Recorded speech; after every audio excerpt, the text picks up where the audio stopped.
to siya, oh. Ina si tatay nga pabayan lang anay kay may ara na nga pulis mabot. Ingnalas tatay Kaya pulis. si Maras balakad matando. Uy, gimbira na siya. Uy, gimbira na siya. Uy, gimbira na siya sa tatay. Uy, whatsoever. Uy, gimbira na siya. Gani. Pero na-stress siya eh. Na-stress siya sa amo ano eh. Bigyan ba ya tamo ana pero syempre memno pa-start na good no wala na eh nagbantay didto sa kuan. Oh. Yun sa gipulis? Oh, di ba pulis na mo. Gusto niya papa. Lagi mo na magdadaan. Dugay ka ayo nag-entrance siya. Murag mga ano may Ikaw sa mga day, 20 to 30 minutes Video bago pala, siya ng video. bride. Ang adlukan ang ano ni diyan sa basin kog luksuhan siya or ano ba guba yung entrance. Naka-experience talaga siya na may fear na siya na. Trauma siya ba? Nagdaging mo nagidaw ng mga ano nga. Apon lang, Ako jud ang kuanan murag ako adjud tong mga lupa murag ana iya siya ka. Nga nung sa entrance man siya sa bride ni Mao gani no. Pwede man siya ganina nag-cut. Oo, anak gani no. Anak, manang karon pa man mo si Jessa na ang mapasok. Tapos ang mama o papa naghulat dito nakaanak. Hoy, nasumbagan sa sana kay gikuan man sa papa ni Jessa ni gawas man jud sila men. gani. Gikuan unsa tawagan na oy kanang gipugngan nila ba gisumbag niya. While traveling, nakita na ako si Janine. Ano lang sana pero kina-off mic nila. Kasi syempre may mga private conversations doon.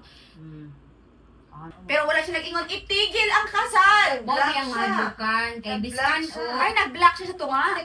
Black info mga okay, mo ti kahadlukan ni Jessa kay basig mudagang kalit ba Eksena ba? or kaya during the ceremony mo ingon siya itigil lang kasal di ba daw? Pero itigil ang kasal kay lupa ang issue, hindi naman third party.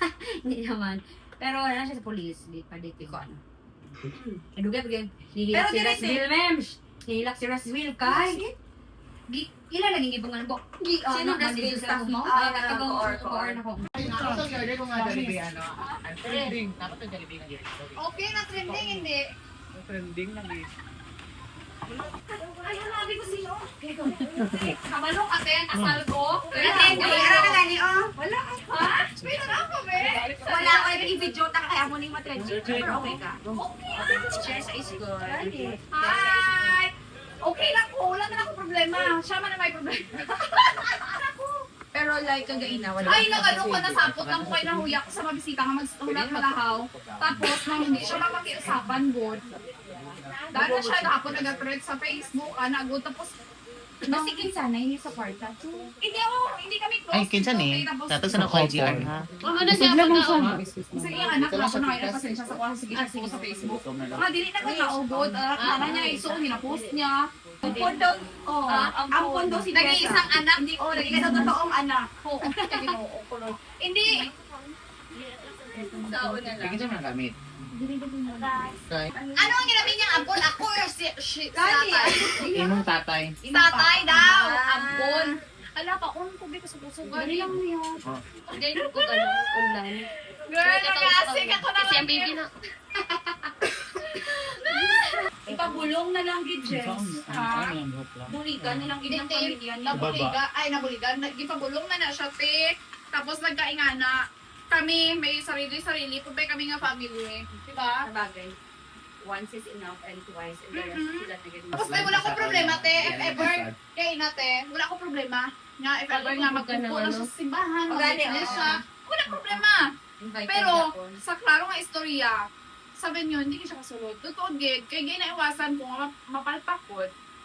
Ang maraming ginaiwasan ko. Pero kung namati na siya kayo na dito, mag-witness siya, why not, di ba? Na ano na ko. Hindi Hindi siya pa siya mawawala na. Hindi pa siya sa park na kung diin siya magsulod. True, alam. Bisa isa mo bili sa Facebook. Ina na to is. Nalagito siya plan. Wala tumikuha na to siya plan. At dahil dyan, okay na si Jessa. Manghatag naman daw siya sa tagpipila. 1 kg ka. Sa kasako na bugay. Okay lang po Damo She's na for okay. you. Okay lang na ko. Anak, okay mo. Oo sa imo pa lang ang karakter. So for today, it's the wedding of Jessa, pinakagwapa sa Arakan. Kag siya ginang pinakagwapa, the unbothered bride. Ma'am, basta gusto ka ma'am. Yes. Kung mata, murag kape. Makita ba na bagong gising ako? Yan na. Automatic pala. Okay, mag-agi na kami. Pag-agi niya nagalitan siya. Ang utang anak. Ma'am, okay po. Mr. and Mrs. Ulep. Okay lang sila sa solote. Ulep po. Ako lang. Same sila kahapon. Ano? Yung Oo. Day! Nining! Ning! Nami asakot mo sa